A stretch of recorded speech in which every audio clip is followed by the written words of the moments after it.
some people become rich, and some become failures. Must you be born rich, educated, healthy, and have a very high IQ just to succeed?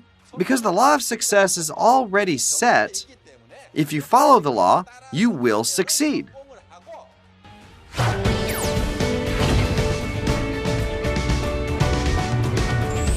A man named Andrew Carnegie was born into a poor family, but became super rich. He became the king of steel, right? How do some people become successful and others failures?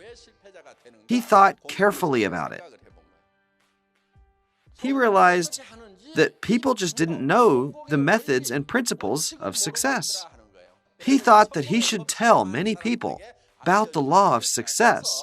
So he asked Napoleon Hill to find, in 20 years, those 500 successful people, what they had in common, and to summarize his findings as the law of success. Hill found the principles that these people had and how they succeeded. This is what's known as the law of success. This law isn't something that gets set as law by just anybody. It's like the true north principle. It's a principle found by Stephen Covey, meaning that north has already been predetermined.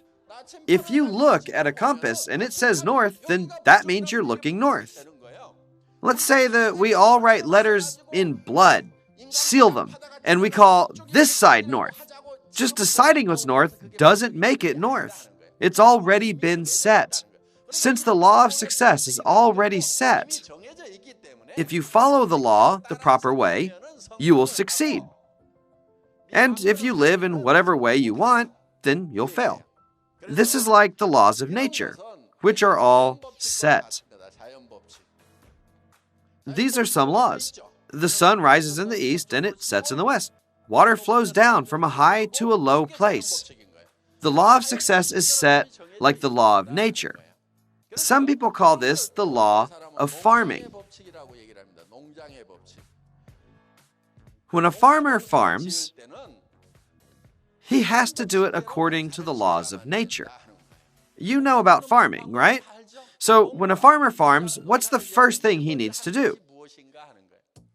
The very first thing that he has to decide is what and how much he's going to harvest. So there's person A, and person A wants to reap 10 bags of rice. Then there's person B, and person B wants to reap a sack of peanuts. This came up in their minds first.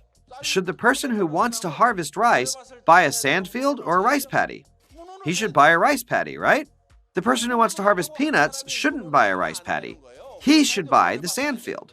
So depending on what you're going to harvest, everything gets decided, such as the timing of planting, the type of fields, and even the type of farming equipment that you're going to buy, and the type of farmer that you will hire. You must already have in your mind clearly how you will look in the next 3 to 5 years, living a successful life. To build a house, an architect must already have in their mind where the door, the toilet, and the windows will all go. And they must have it with the right dimensions, right?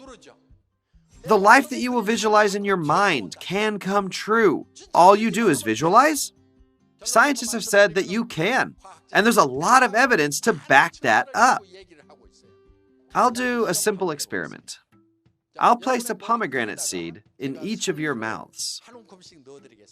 It's like a jewel that's sweet and sour as you chew it. As the seeds pop open on your molars, the sweet and sour juice spreads inside of your mouth. And what just happened in your mouth? Did you not just salivate? Call a hospital right away.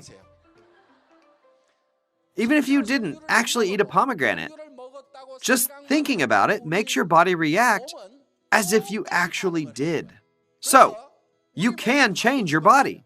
You must clearly see yourself living in a 231 or 330 square meter house, or a country home in your mind. You drive a Ferrari, or you drive a Benz. Put it in your mind. Think about the color of the car as you drive it around. Imagine how it's set up and tell yourself, I drive a Benz. I make $30,000 a month. I make $50,000 a month. And when you're confident, you'll change your attitude, your way of speaking, and your gaze. You must visualize how you want to live 3, 5, or 10 years from now, and play it in your mind like a movie. If we play this movie over and over again, our lives become like it.